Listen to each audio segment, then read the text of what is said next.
Brant DXT grain carts have efficient unload speeds, large carrying capacities, unmatched durability, and reliable components that make sure your cart is working when you are. Lead the field with DXT grain carts from Brant. Visit your local Brant dealer for more information.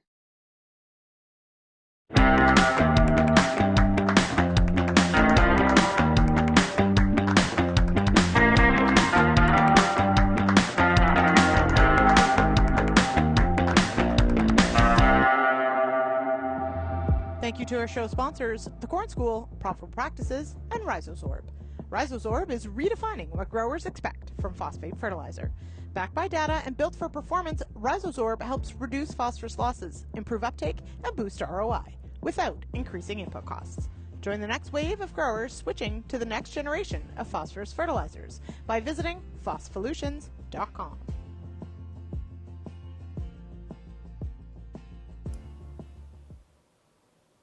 Hey everyone, welcome to the Agronomists. Bit of a different backdrop today. It is sweltering in the Ottawa Valley. We are on day 3 or 4, I've lost count, of a heat wave. We may get a bit of a reprieve and some water tomorrow, maybe Wednesday. But oh my goodness, for all of you in this heat, I feel for you. I am trying to stay cool with many different fans. Thanks to everybody joining us early here. Mark asking how the sheeps handle the heat. As long as they've got shade and water, they do just fine. But they don't eat much in the heat. They're kind of like me. I think I've been living off of pasta salad and cucumbers. So that's all there is to it. Okay, we've got a great show for you tonight. But of course, before we get going, a quick reminder, if you collect those CEU credits, head on over to realagriculture.com/agronomists. Let us know you took in the show, get those CEU credits, and while you're there, sign up for our email. It goes out every Wednesday morning and lets you know what shows we're on. And we also send out the top sort of agronomy-based news items and stories of the week. So check it out, sign up, it's free. Okay, so we've got, and I see Kevin's also milking in this heat out in BC. They're warm as well. We've got greetings from Singapore coming in. Hello, everyone. We've got a bit of a change up. I'll bring in our guest tonight. We are talking sulfur, and we just couldn't keep him away. So we've got Marla Riekman, but also not John Lozon from the University of Guelph. It's Wheat Pete stepping in for John while we work out a few bugs in the system. Marla, I'll start with you. Hello and welcome. How has your summer been? It's been busy, Lyndsey, but other than that, great. We were chatting beforehand. It was July was chaos because we had our 2-week crop diagnostic school, and then we had the big International Soils Conference here, the 20th to 24th, I think, and so that was a little chaotic, but a lot of fun. I heard good things, so that's good. And good. New title for Marla. That's true. Yeah. Also a new title. So in June, I accepted the job as the soil fertility specialist with Manitoba Agriculture. So I've changed gears a little bit. I guess I can't be on with Pete talking about compaction in the future because now I just have to talk about soil fertility things. And here we are talking sulfur instead. Here we go. We can still talk compaction. Exactly. Pete and I did today, right, Pete? Peter Reapy Johnson. Look, we've got a new name. There you are. And look, we're so color coordinated, Pete. It's like we planned it, but we didn't. So thank you for hopping on. Yeah, pretty short notice. And I compared to John Lozon, I definitely am really old. But anyway, that's life. And congratulations, Marla. I see in the chat that Jason Vogt says you are John Hurd 2.0, and I like it because John, such a resource John was, and you are as well, Marla. So congratulations, and I'm really happy you're in that position. Colin LG is now in that position with OMAFA. Yes. And we're so happy to have him there because, like you, he's keen, he's young, he's smart, and he's wanting to do things. And that's what we need. Yeah, I'm looking forward to it. I think it's going to be a lot of fun. It's a bit of a shift, but and John's not done. He's still in the background, chirping He's in my still ear around. constantly. Mhm, He's never mhm. truly going to retire. So it's good for me because I still have him, but it also means that it makes my Yeah, life more difficult when he's still trying to make me do more work that's right. from things. That's I his yes. that's his role, to keep me busy. I yeah, I believe it. That sounds fantastic. Well, very exciting, and congrats to you, Marla. And glad you said yes to this as well. At some point, we may be able to bring John on the show. We'll just play it by ear, and we'll keep rolling. But um, Pete, I know that there are some topics that if I asked you to hop in last minute, you'd be like, I don't think so. But sulfur's one that definitely you're still willing to hop on. Um, Obviously, we will touch on the major differences between West and East, but ultimately, the question of sulfur in Ontario has been one that has been evolving over time.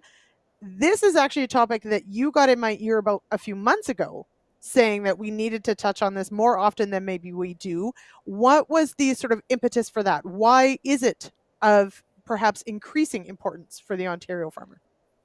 Oh, I think it's of increasing importance for all farmers, including farmers in the West. And so, Marla, jump in at any time and say, wait, wait, wait, Mhm. wait, wait.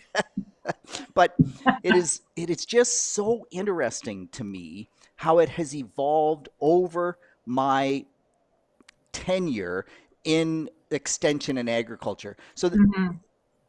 I went down the sulfur road 3 times in my career, once in the 90s and once in the 2000s. And then all of a sudden, I think it was 2011, we actually saw our first sulfur deficiency.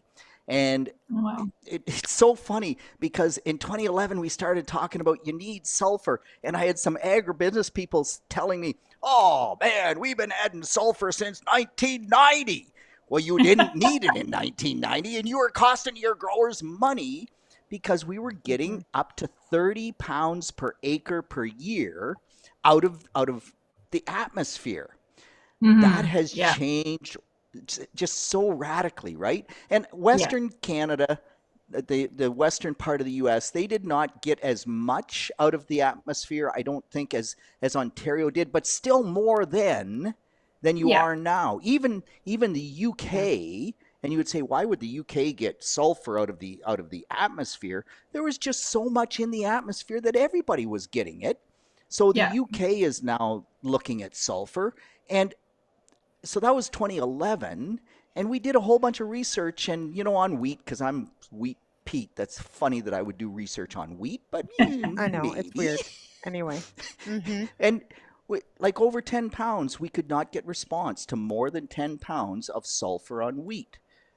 When you were Today, working when you were oh, working in wheat though, Pete, did you ever see any responses in terms of protein quality changes though, as opposed to just Mm. yield?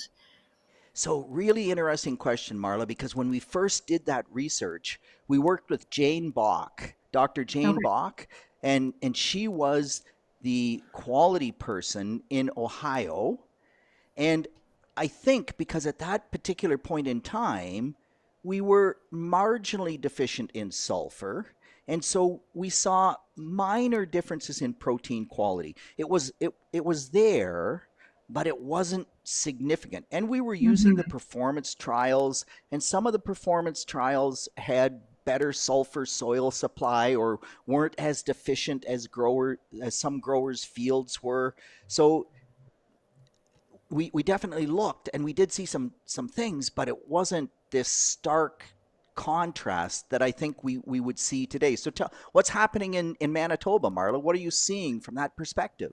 Well, like in the western part, for us, we get super fixated on canola, right? And so there we Mhm. have that higher need to be fertilizing with sulfur because of the need for our within that canola in our rotation.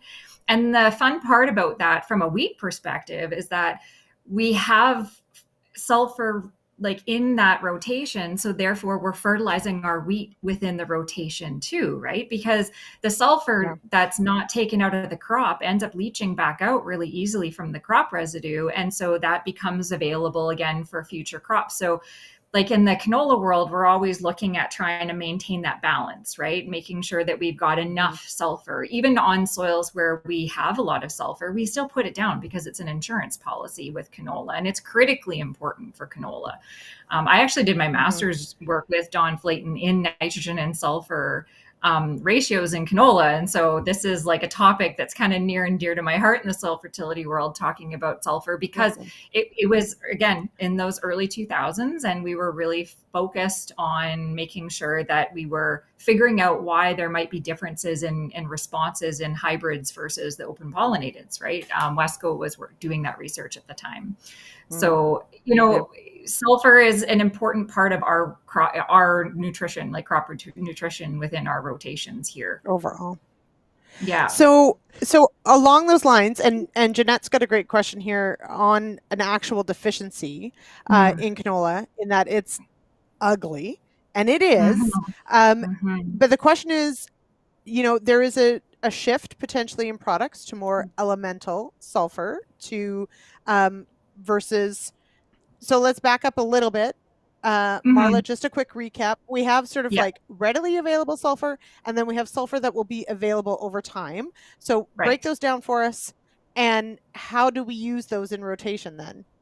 Okay, so your sulfate form, the SO4 2-, like that form is the form that the plants are going to take up. So that's what we need to get into the crop. The elemental sulfur form is not available to the plant when it's applied.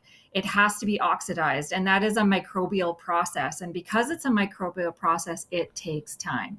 So we have to always think about the time required in order to get that happening.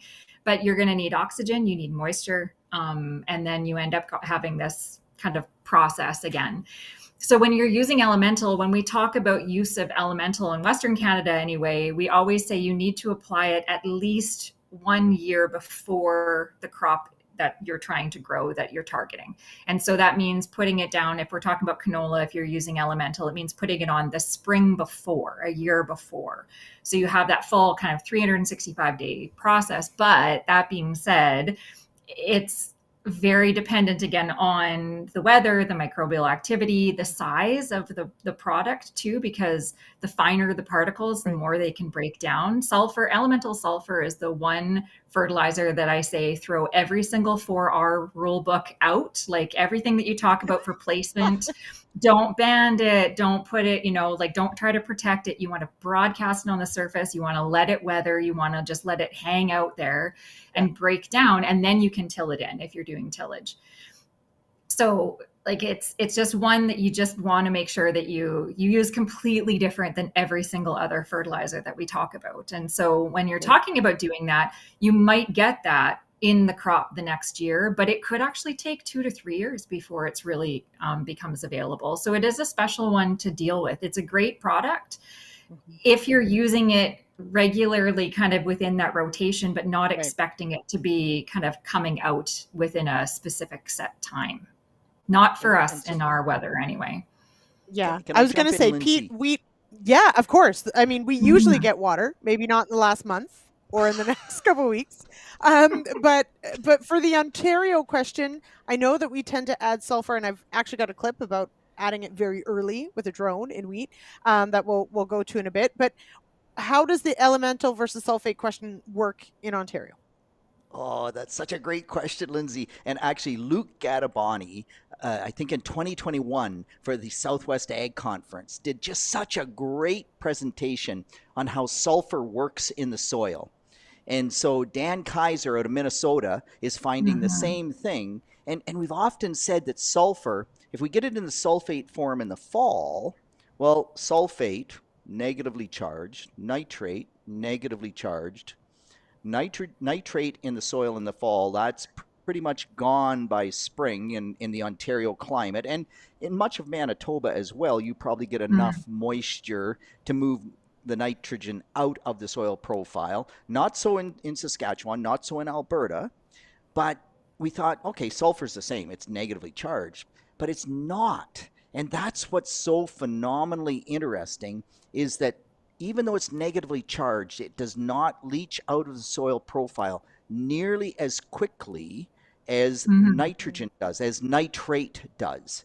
And so actually we're hopeful to have Dan Kaiser come to Southwest Ag Conference this coming January and talk about his research that kind of shows that. But so here's my question for you, Marla. Micronized sulfur, so it's elemental, but now we've ground it. I even forget what the particle size is, but it's nanometers or whatever, right? Like it's little wee particles. And Dan Kaiser's research is cool because it's such a fine particle that the bacteria, the thiobacillus that has to work on that elemental sulfur, can attack it much more efficiently. Yeah. And he's seen reasonable results to applying micronized sulfur in the fall before the next spring wheat crop or the next corn crop, and even residual. Whereas with Tiger 90, and many of the Ontario people in the chat will know Tiger 90. I expect it's the same in Manitoba and Western Canada. Like it didn't work at all. So no, and the old, like some of the old research, there was a slide there, Lyndsey, that we'd, I don't know, it's the one with the different bar graphs on it. I don't know if you wanted to pull that one up. That's showing some of the 1990s research looking at this in Saskatchewan. And it's a little bit complicated. The big important thing here to look at is that the study that was done, I find it kind of fascinating because they applied one 18 pound per acre application of sulfur, like either in the sulfate form or the elemental form. And they did it one time and they grew canola on it. And then the next year they grew wheat on it. And the following year they grew canola on it. So this is looking at a single application, but following it for 3 years in canola yields. And so the ones with the black circles around them, that's ammonium sulfate or ammonium thiosulfate. So that sulfate form, and you can see that you get that big reaction, like the big uptake in that first year, and it sticks around for a couple of years. I mentioned earlier about how that sulfur is really easily remineralized or like outside of the crop residue. So it's taken up again really quickly in the next crop year. And then the fourth bar, the one that's kind of like a brown, these are slides from Don Flayton from when we've stolen it from one of his university classes, and we teach a soil fertility short course here in Manitoba. So I pulled these slides from him. But that kind of brown colored circle is showing a blend. So it's half elemental, half sulfate. Yep. And so again, you get the big kind of bump in that first year, but it's dropping in the next year. And it's just because there wasn't as much sulfate essentially, and the elemental is taking a while. And then the red circle at the last one is the elemental or the bentonitic or like a Tiger 90 type product. And so, it's a long time coming for some of that product to become available. Again, drier conditions in Saskatchewan. So we just don't always have that ability to recognize that. And again, it was bentonitic sulfur, right? It was larger particles. Depending on how you're putting it down, if it's just going to take a lot longer for the bacteria to attack it, especially if you have big chunks. Big chunks are not going to be your do you any favors in a situation like this. Yeah. So that research always pointed towards sulfate as being the best option. But again, when you don't have a lot of chance for sulfate to be lost, that works, right? But if you're in a climate or somewhere where you can have a lot of leaching, then it's not necessarily the best product to be using. Yeah, it's a really fascinating that data, Marla. If the elemental and the sulfate, even though the sulfate, so half of it was sulfate, and you got pretty good bump from the half rate sulfate. But man, the second year, that sulfate almost disappeared. So that's kind of intriguing that we didn't get more carryover at the half rate. And 20 kilograms of sulfur per hectare, that's typically about twice as much as what a crop removal would be, depending on the crop and depending on yields. So yeah, that is I had not seen that data before. That's phenomenally interesting. It's very cool.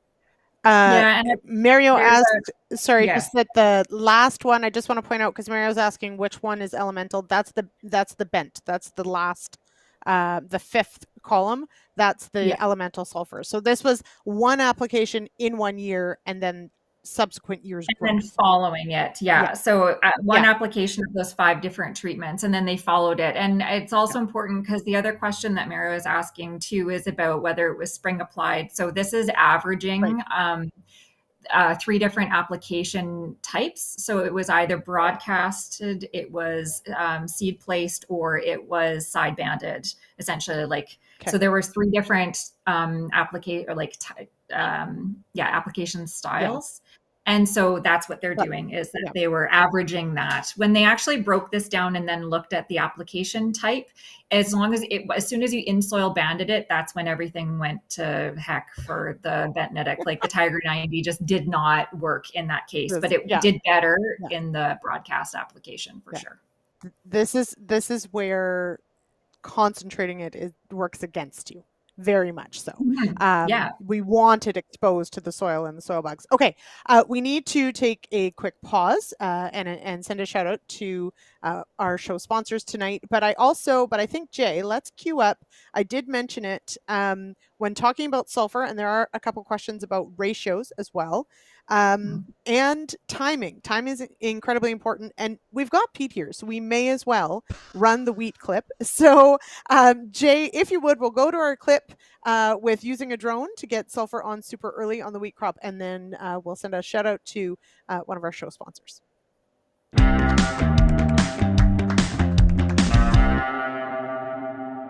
Let's start with sulfur. You want to get it on early. You don't want to make any tracks. Why early?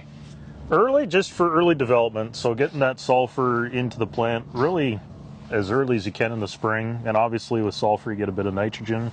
Give it a little bit of a boost. Last fall, this particular field went in about October 6th to 8th window. So about a week to 10 days later than I would like to see. So this year we applied March 18th, had a nice early window where the temperatures warmed up, and also wanted to hit it right before a small rainfall.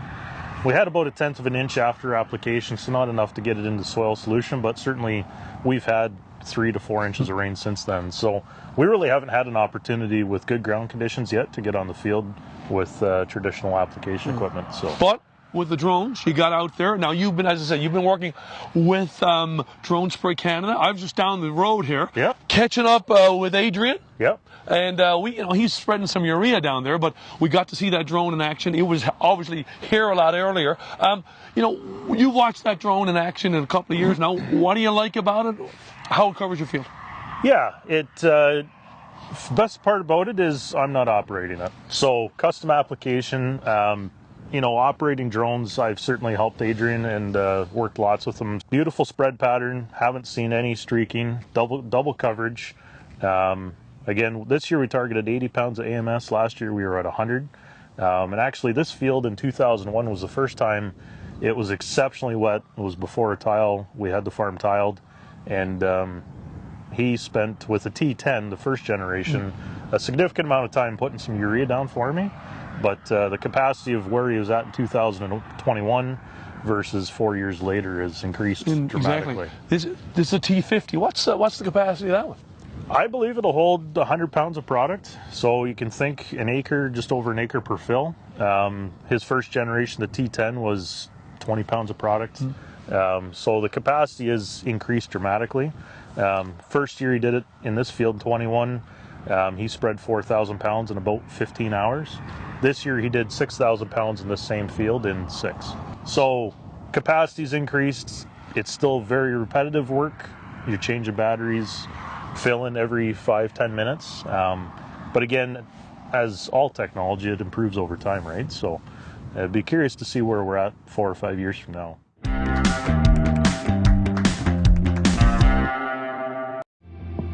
Our sponsors for the Agronomists are Rhizozorb, the Corn School, and Profitable Practices.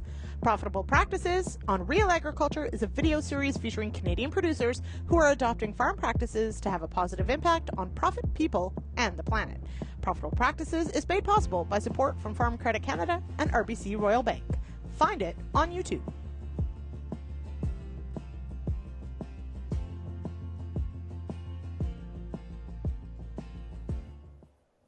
Such great comments in the chat. Does a pig poop out sulfate or elemental sulfur?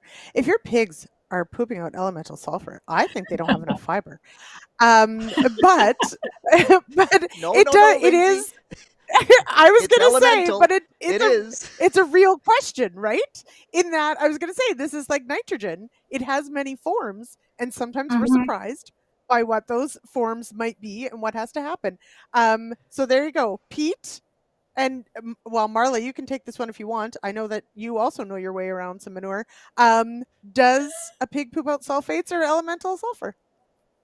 Pete? So, not only does a pig poop out elemental sulfur, so do turkeys, so do chickens, so Oh, do woolly pigs, and I've never heard so of those. do and so Hmm.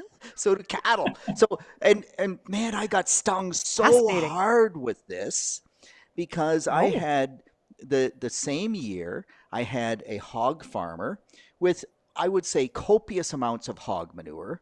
I also had a turkey farmer with massive amounts of turkey manure, and in both cases growing wheat with lots of manure in the history.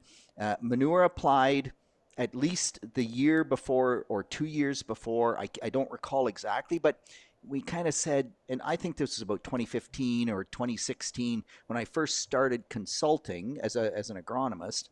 And it's like, wow, we're sulfur deficient now and we need sulfate, but there's so much manure in the history.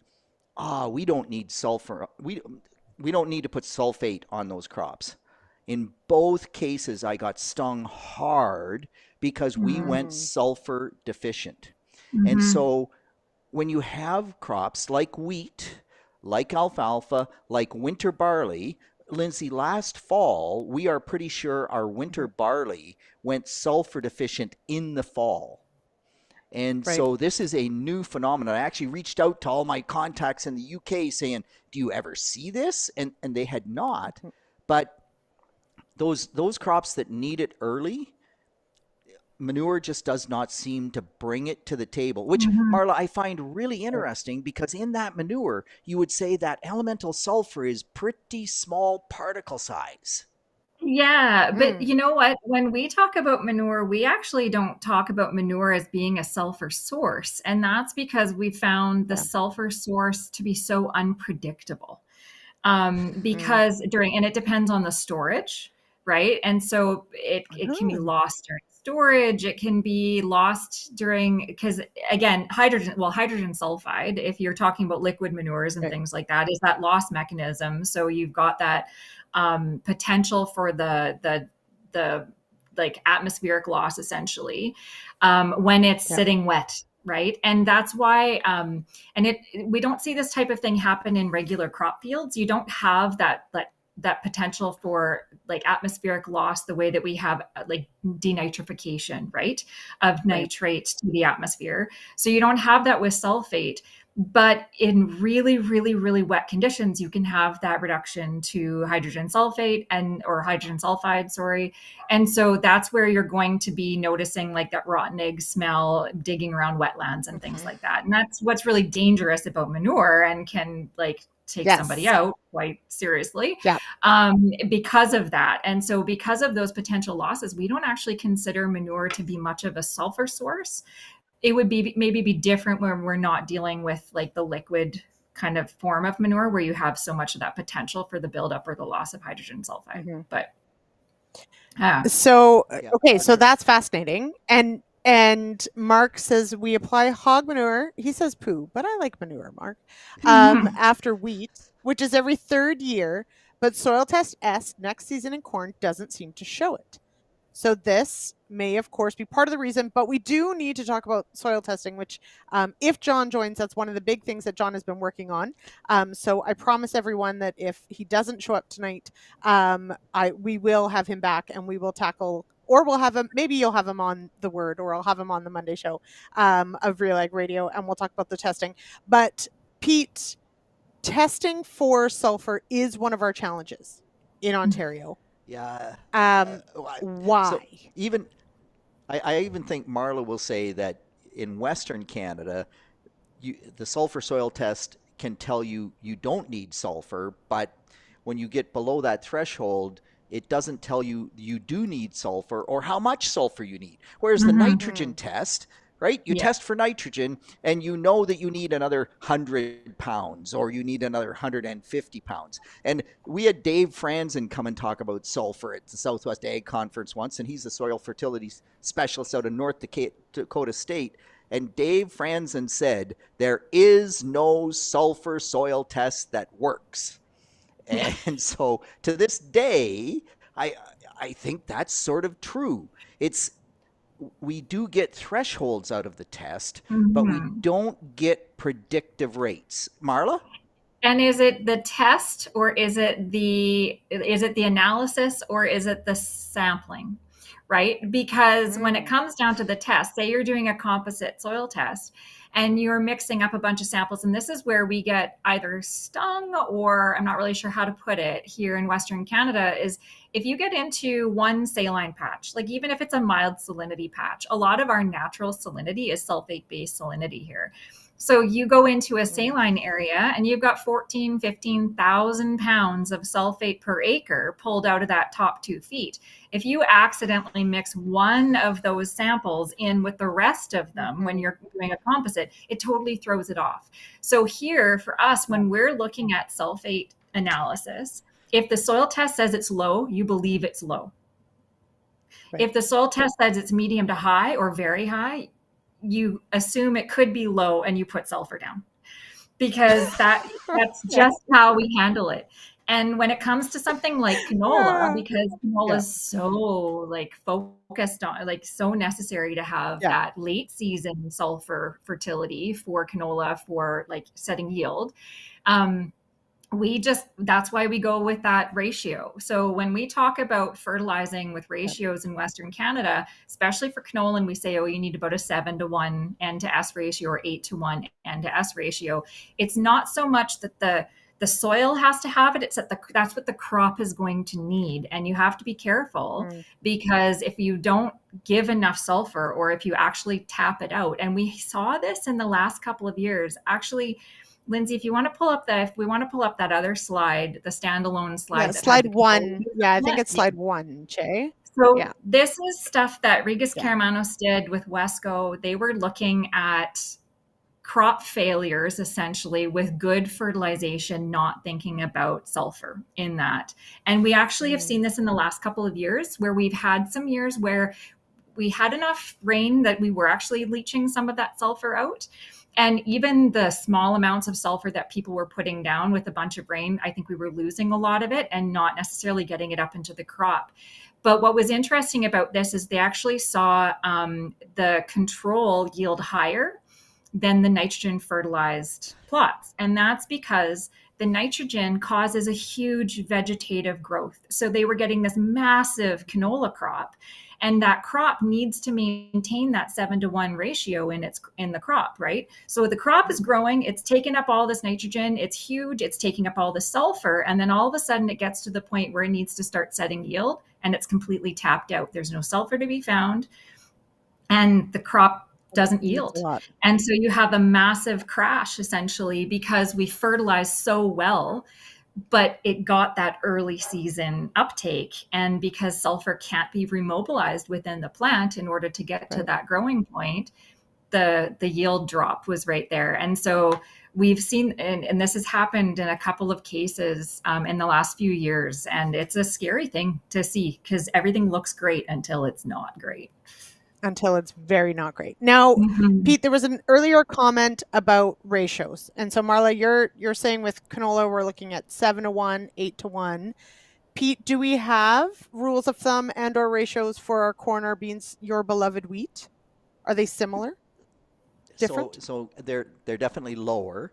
And typically I'm not a ratio guy, because that assumes that the soil supplies nothing, and I don't buy that. Okay, but to Marla's point, what's really interesting is when we apply too much nitrogen on a wheat crop, we can induce sulfur deficiency. Right. And so you look at this crop, and nitrogen and sulfur deficiency, if you don't pay attention, look fairly similar. And you say, oh, I'm short nitrogen, so I go out and pound on more nitrogen. Yeah, guess what? You just made it worse, because you're actually sulfur deficient. And I mean, the general rule of thumb when we look at grass crops, corn and wheat, is that you would put on about a 10-to-1 ratio. And that's because that's what's in the protein. But again, I'm just not a ratio person because we do have soil supply and I would rather count or know what I need as opposed to just say if I'm putting on 10 pounds of nitrogen, I'm putting on 1 pound of sulfur. Interestingly enough, on winter canola, when we grow winter canola here in Ontario, you have to put sulfur on in the fall. Canola is such a heavy sulfur feeder that in the fall we need at least 10 pounds of sulfur, and we put about 30 pounds of nitrogen on. So maybe 40 or 50 pounds, but at least 10, if not 15 pounds of sulfur.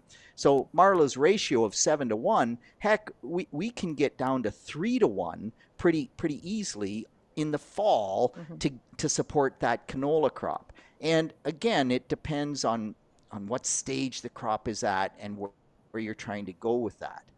So when you talk about ratios, soybeans are one of the crops that they do have a really good ratio for tissue samples. And so if you tissue sample your soybeans, and it's interesting, and we haven't gotten there yet, and I don't know how much time time is going really fast, and there's so much we haven't covered on sulfur yet. But soybeans are really interesting because we generally don't see sulfur response because the soybean picks its sulfur up or has the high demand late in the year during the pod fill process. And so by then it's come out of the organic matter. Who cares? Horst has put sulfur on soybeans. Horst Bonner, our soybean specialist, I don't know, since 2002 when he started. And it's like nothing there. And then Sean Castile comes along and finds this soybean site that is so sulfur responsive that early sulfur is giving him 20 bushels per acre. He goes from 70 bushel soybeans to competing with Mark Davis and Warren Schneckenberg at 90 bushel per acre soybeans. And you go, how can that be? But in that particular case, it's all to do with nodulation and the fact that the soybean rhizobium needs sulfur in order to infect the root. And if you don't have it there ultra early, you're sulfur deficient, the rhizobia don't infect the root, you get less nodulation. Less nodulation is less nitrogen fixation. Less nitrogen fixation is less yield. But very specific soil types. And all of a sudden in Ontario, we now have sites where we are getting 20 sand soils. We are getting 20 bushel per acre yield gains to sulfur on soybeans. But in that case, it has to be applied basically at planting. If you apply it, or if you plant the soybeans late, if you plant the soybeans in June, there's no response.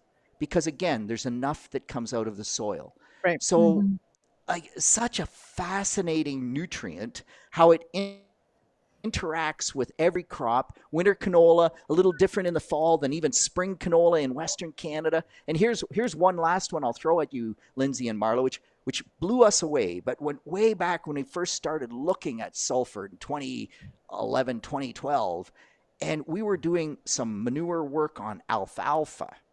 And so we were balancing the alfalfa with potash. And in some cases, we were putting, 300 pounds, 400 pounds of potash because alfalfa is a big potash user.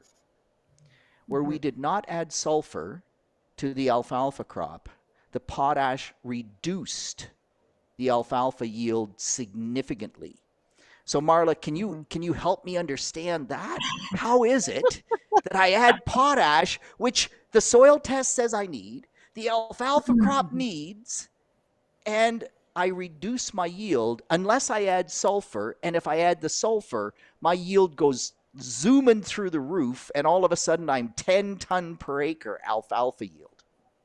Yeah, and I don't actually have an answer for that one in particular, other than alfalfa is, for us anyway, known to be a big sulfur user, a big remover of sulfur, right? And so again, maybe it's a very similar thing to that whole nitrogen supply, early kind of big nitrogen supply for canola, where the crop is kind of tapping out. So it's, and I mean, that alfalfa is that those roots are getting into everything, like way deeper than anything That's else right. is. So it should be tapping into Yeah. deeper subsoil sulfates, but it's probably using a lot of that up. And so sulfur is a fascinating, an absolutely fascinating crop. And back to the wheat, just because I know you love to talk about it, Pete. And I asked that question early at the beginning around the quality thing. That's one that we do see quality responses here in Western Canada with with low sulfur soils, essentially in wheat, where the yield and the protein content might be there, but the protein quality isn't there. And so there's a really good correlation in our soils with having good fertility, essentially, for sulfur and wheat. But you don't get paid for protein quality. You get paid for protein quantity.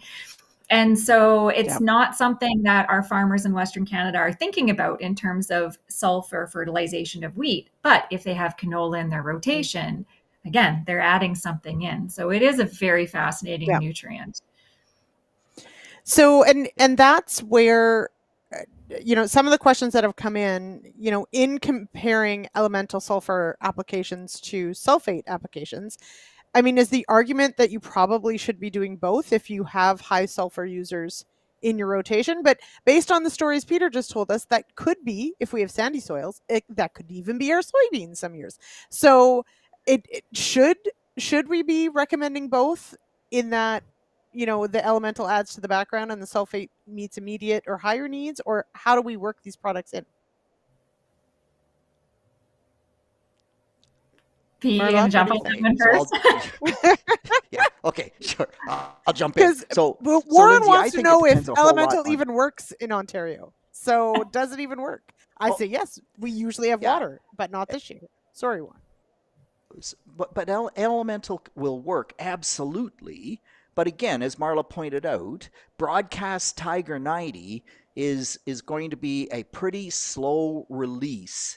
And does it release enough sulfate when the crop needs that sulfate? It's a really good question. When you talk about wheat, I want sulfate, sulfur in the spring, and we have pretty much sorted out that we want it there as early as humanly possible because the wheat demand is early. The data that Shane and I put together, the nutrient uptake and removal curves or partitioning curves, sulfur demand is the earliest nutrient that the wheat crop picks up, earlier than nitrogen, kind of along with potash. Potash is the other one that's very early, and then the wheat crop dumps all the potash. It's just really weird how that works. But regardless, and Adam in the video talked about 100 pounds of ammonium sulfate or 80 pounds of ammonium sulfate. And so I think you have to back up and say, am I on a sand soil? And if I'm on a sand soil, then in Ontario, with the winter moisture we get, even though I said that sulfur can hang around, I think in sand it doesn't hang around. And I think that's why we get this huge yield gain to sulfate sulfur on soybeans. Whereas if I'm on a good clay loam soil in Perth County and I put sulfur on my wheat crop and on my corn crop, so 2 out of 3 years in the rotation, I'm putting on, I don't know, 15 pounds of sulfur on the wheat crop. I put another 10 pounds on the corn crop. I really think the chances of seeing that sulfur response in soybeans drops dramatically. If I don't put anything on my wheat and corn crop, I think the chances of seeing it in the soybean crop goes up pretty significantly. So when you ask that question, Lyndsey, there's not one answer. And I'm being a really good agronomist because I see Mark, I think earlier in the chat said, it depends. It really does depend. Answer. So, yeah. But I think you have to understand it to know how to make it work for you. And it's pretty easy. A lot of growers will just say, well, I'll put some on every crop every year. That was if the they Tiger do, 90 motto back in the day, right? In the Yeah. 80s, wasn't it? Tiger 90 was like every acre, every year. And it's the one motto that actually makes sense because it's a slow release product and you're putting a bid on every acre, every year. The idea is that it'll start to leak out over time because you're constantly adding to that slow release potential, right? But it's a hard one to depend on if you are in a situation like on a sandier soil with very low sulfur, like low organic matter, low sulfur supply, things like that, where you know that it's going to be a critical thing. So we can probably get away with it on these soils that tend to show high sulfur, but do we really trust it, right? We can get away with that slow release a little bit more. It might just be pockets across the landscape where you've got the lower kind of areas, right? Because the sulfate moves with water moves across the landscape really variably. And so we have variability in terms of that soil-based sulfur, right? So it really does depend. A little elemental every year sounds sort of like the half rate of tilt days, where it was like, hey, why not? It's pretty cheap. The answer, though, everybody, my head against is the no. wall? Can I go, no bang my head against the wall? and so myself. Anyway, this little bit of Tiger 90, I think in Ontario conditions that still puts you at pretty high risk, because if you do get a little bit of sulfate sulfur in the fall, and then we get a good wet winter, and you have a loam soil that you get water movement, do you have that 15 pounds of sulfate sulfur there that the wheat crop needs by about the 10th of May, right? Like we need sort of in that 15-pound range by the 10th of May. I'm not convinced that that's going to work for Ontario growers. Okay. We have to take a quick break and get our last read-in of the night, but then we do have a bit of research to look at. And we do still need to touch on how early is early enough, because that's an important one. And then, yes, anyone who wants to share their stories of how dry it is, please do. And let's hope that brings on some rain this week. Okay, Producer Jay, if you would, let's go to our last read of the night. Our sponsors tonight are Profitable Practices, Rhizosorb, and the Corn School. Big corn yields demand intense management. From tillage strategies to nitrogen management, hybrid selection, pest management, and more, Real Ag's Corn School is a video and podcast series that helps you face every moment of the growing season. The Corn School is made possible by support from BASF and Pride Seeds. Find it at cornschool.com.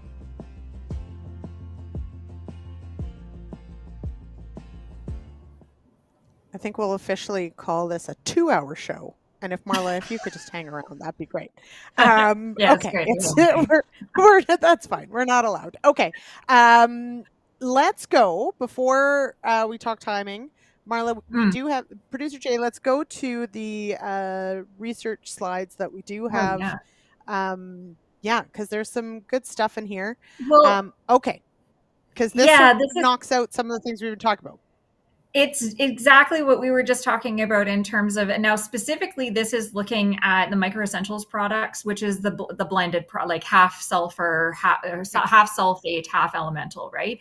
And so what was interesting about this project is Indian Head, Saskatchewan was one of the locations, as well as Brazil and Argentina, because why wouldn't Indian Head, Saskatchewan be included in this research project, right? But it is kind of fascinating. If you go to the next slide, the second slide is talking about the weather and specifically looking at the temperatures. And so obviously Indian Head at the bottom, and of course it's impossible for people to see this, but essentially where that black line goes really low is obviously where it's like very, very cold in the winter. But comparing to the tropical and humid subtropical kind of like conditions in Argentina and Brazil, Indian Head is very, very different. So it was much colder, much drier, and a very, very short season in comparison. And they use different products based on what's kind of locally used, MES 10 and the MES 9 and MES 15. And then in the last slide, this is actually looking at some of the yield that came out of it, or the kind of sulfur, like sulfur recovery, essentially. And so with Indian Head, the blue bars there, that is the sulfate portion of that Micro Essentials product. So the sulfate portion is the part that's being taken up quickly, right? In year two, Yep. this is again 2 years after that application, that's when the elemental is starting to come out. In Brazil, the elemental is the part of that form, the yellow bars that are being taken up because they have so much precipitation that the sulfate portion is gone. It's leached out immediately, right? And so when we think about that, again, as we're talking about this, what are the climate differences and what are your soil types and how much rain are you getting? If you are in a situation where you have a high risk of the leaching losses, then your elemental is going to be a better form because it's going to stick around longer. Argentina was in the middle. Essentially, it had more rain, but it's not quite as wet and warmer conditions. Yeah. And the sulfate came out. They got more elemental sulfur recovery in that second year than they did in Indian Head, obviously, just because, again, there's more, it's warmer conditions and more of that microbial activity happening. But yeah, it's an interesting project just to show how those various differences in terms of the precipitation and the temperatures and all of that and the soil types can influence these decisions. Do you know how much rain they actually got in Brazil? Oh, do you know what the rainfall was? I'd have to go back and take a look at that. Yeah, it's high. Yeah. It is high. Yeah. Yeah. Yeah. No, I just wondered how high was high, right? But yeah, how high? Sorry, high. Yeah. Yeah. Well, I was just going to say Argentina, what we can assess from this is Goldilocks. It is just right, apparently, because it looks split. And also hats off to Chris Holtzapfel for actually getting his study into this mix. Like, who connects with Argentina and Brazil and is like, sure, I'll run this trial in Indian Head. Chris Holtzapfel's the guy, right? Town. Yeah. He's the guy. He's going to do that. Yeah. So I think that's great. And Edgar points out, I appreciate Marla's comments taking into consideration what mechanisms are at work, because exactly that, like, that's what we have to think about is our rainfall and our rainfall amounts and our soil microbial activity. So that's the length of our season as well. Now, Jason wants to know if we know the pH differences between these locations. I guess the other part of that, whether we do or not, what role does pH play in elemental sulfur breakdown? Do we know? Or is this somebody else's project that I shall assign to Pete? We might have to assign it. Pete, that one's yours. It's great having Pete on tonight so we can just assign him stuff. It is fantastic. Well, so one of my favorite things of the show is that we often come up with someone's like master's project or a PhD project because we come up with a question that we would love answered. And so, Pete, if you could get on that, that would be great. Okay, so this is yeah, exactly. With, you're not doing much. It's fine. If you could just take that on. Okay, so we saw that clip with the drone putting on, getting on there early. And Pete, you're a big fan, obviously, of getting the sulfur on there early. We don't want to go too early with our nitrogen. Can we go too early with our sulfur? I'm guessing people want to do the two at once. So how do we make sure we don't go too early because of the nitrogen? Or how does that work? Yeah, so it's a really great question, Lyndsey, and it's evolving. It's as we learn more and more. So we're sort of at the point now where I can go out, as Mark said, after the frost or the freeze has come out, and I get that frosty night in late February or March, and I can run on the frost and put my sulfur on. And as Mark points out, or somebody pointed out in the chat, it's 210024 is the response to the sulfur or the nitrogen. No, it's the sulfur, because we've done those nitrogen trials, and that it's the sulfur that's giving the response. And so then it becomes, how quickly am I going to come back with my next shot of nitrogen?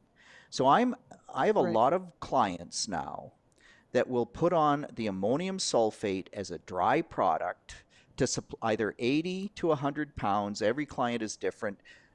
We probably don't need the 100 pounds, but a lot of clients just say, it's a nice round number, Pete, and then we know we're not short, so we're just going to go do it. It's okay, whatever. But 80 pounds, 75 pounds is probably where the economic response stops.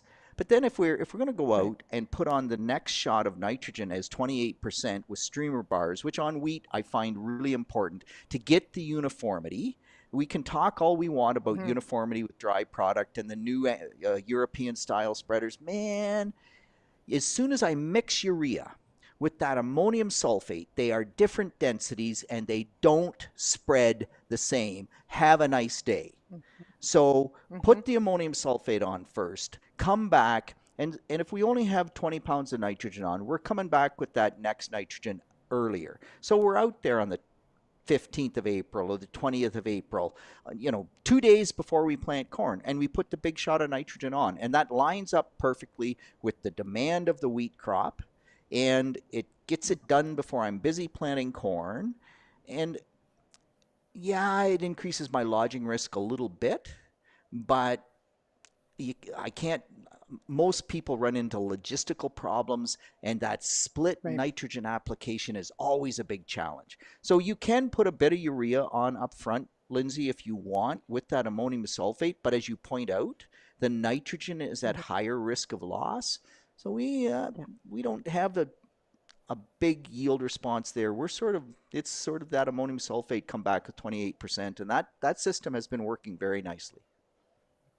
Okay. Warren adds that 100 pounds is the minimum rate that can be trusted for a pull-type fertilizer spreader. So it's really just practicality. No, there is no rate that can be trusted with a pull-type fertilizer spreader because full-type... The answer is none. They are all those stupid Wilmar pieces of crap that couldn't spread a dry fertilizer uniformly. No matter what you do, they should all be sent to the metal recyclers and turned into plowshares where they'd be of some value. Oh my gosh, we have triggered Peter Repeat Johnson. How do you really this is the feel best about ever. Yeah, exactly. Can you please just don't hold back? Sorry. We need you to really tell us how Sorry. you feel. Yeah. No, I think you are exactly correct, and I still see far too many of them out on the landscape, and they should go get recycled. You're exactly right. Now, okay, so there is a question here we covered the response from the sulfate or from the nitrogen on soybeans. We've done the research. We can say that it's the sulfur, so that's good. But the other question is, of course, so we've talked quite a bit about that we can lose sulfur to leaching, less so than nitrogen. But Marla, I mean, Manitoba has experienced some pretty dry seasons as well. Does that mean, like with nitrogen, we sort of count on that sulfur still hanging around? Or again, it depends?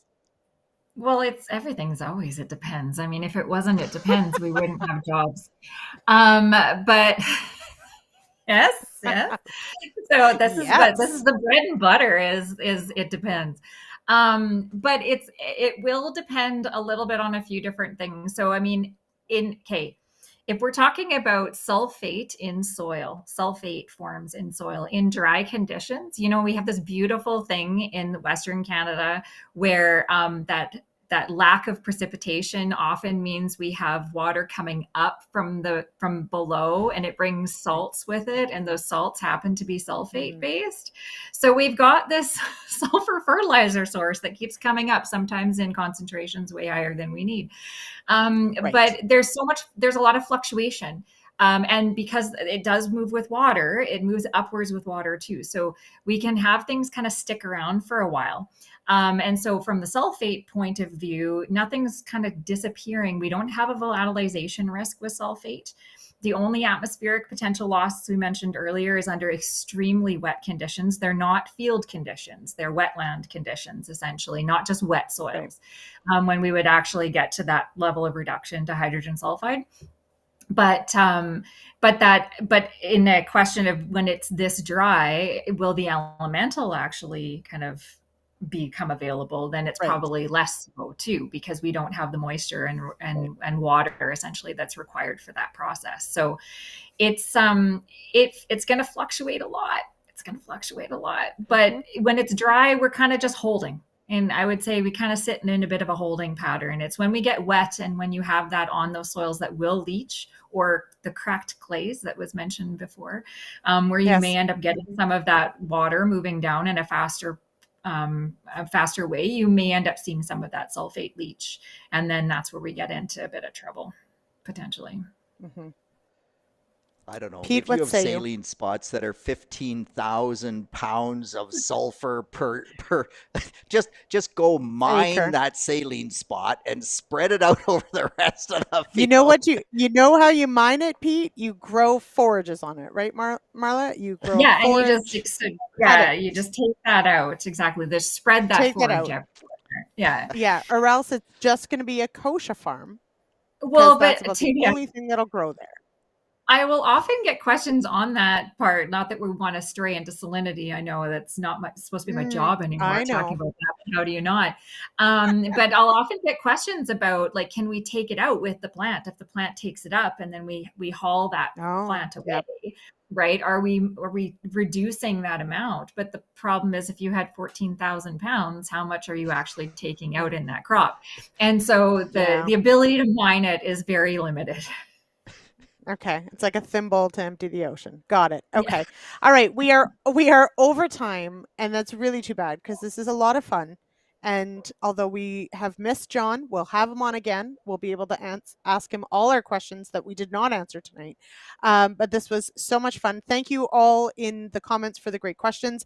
I do, and Pete wants me to. This is our new thing, Pete. We are reminding people, if you listen to the podcast, download the podcast. Yes, we're on YouTube, but of course we're also on Spotify. We're on all the podcast platforms. Download it, listen offline, listen later, but also sign up for the email because that will of course remind you and take you right to the post. So there you go. Marla, new, Mhm. let me get this, soil fertility specialist with Manitoba Mhm. Ag.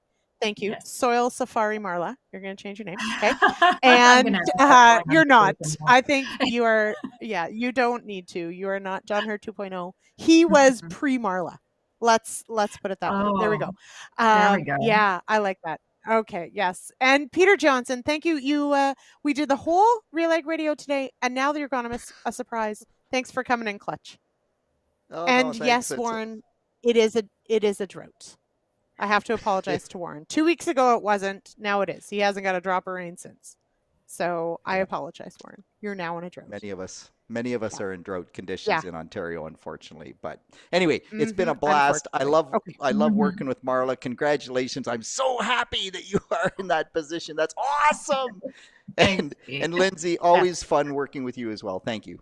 Absolutely. All right. Thanks, Okay. Lindsay. And next week we're gonna talk about building soil organic matter. So check it out. 8 p.m. Eastern. Yeah, we look forward to it. Cheers, everybody. Have a great week.